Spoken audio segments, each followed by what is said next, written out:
So the Associated Press picked up on something. And I thought the reporting on this is a little interesting. For the first time, the U.S. government has publicly acknowledged the existence in Washington of what appear to be rogue devices that foreign spies and criminals could be using to track individual cell phones and intercept calls and messages.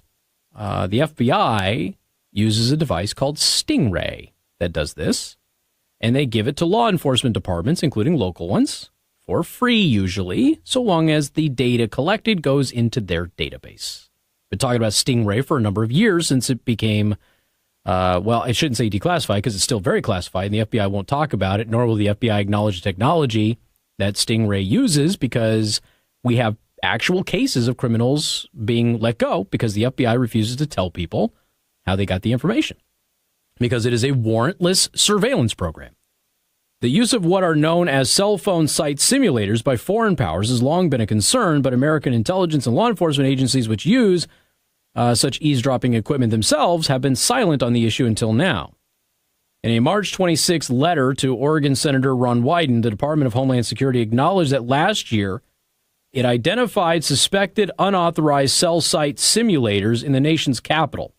The agency said that it had not determined the type of device in use or who might have been operating them, nor did it say how many it detected or where.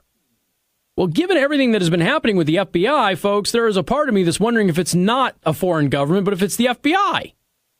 I hate automatically jumping to that conclusion, but, I mean, for crying out loud, we know the FBI has been using Stingray all over the country. We know that they've been giving it to local police departments to use it for free, so long as they can data mine the data off of it. We also know that the FBI has been, well, illegally spying on American citizens. The FISA court admonished them for it. They admitted their guilt in doing it, apologized, said they'd never do it again. And then the Inspector General declassified those documents and made them public to us last year. So an agency under former Director James Comey that was consistently and regularly violating the civil rights of Americans and violating U.S. surveillance law, forgive me for wondering if the FBI might be behind these devices, which happen to be the exact same type of devices that the FBI uses in a program called Stingray.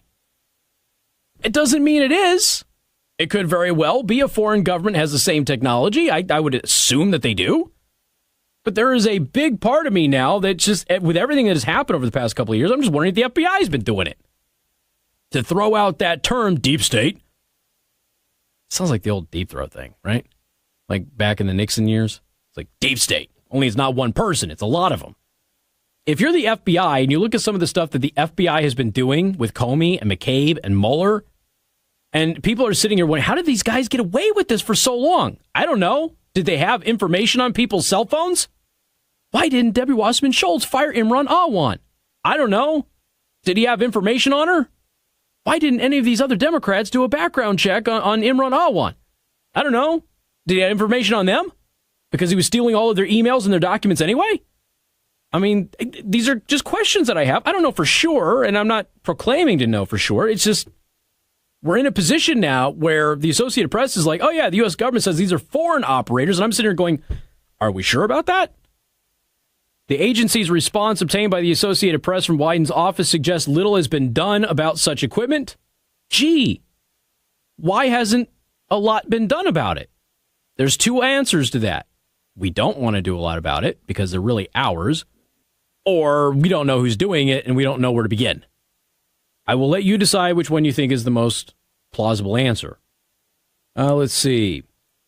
The agency's response obtained by the Associated Press from Wyden's office suggests little has been done about such equipment known popularly as Stingrays after a brand common among U.S. police departments, which again comes from the FBI, which the Associated Press doesn't put in their article.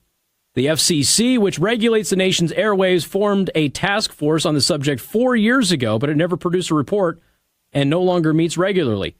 That is the thing that scares me the most, because there was a task force that was supposed to supervise the use of Stingrays, and we caught them lying to everybody about their usage. So we've already got the task force that was supposed to keep the FBI in check when they use Stingrays not doing it and being deceptive about it. And now we find out, oh yeah, the FCC put together a task force too, and they haven't even put out one report. Not even a report going, we can't find out who's responsible for this? In 4 years, and they don't even meet anymore? I will don my tinfoil proudly on this one, but I think it's the FBI. I think those are our devices. And this is a way for, dare I say it, deep state operatives to have information on politicians and people of influence in Washington, D.C. That's how they keep their jobs. Got more coming up. Newstalk 95.3, Michiana's news channel.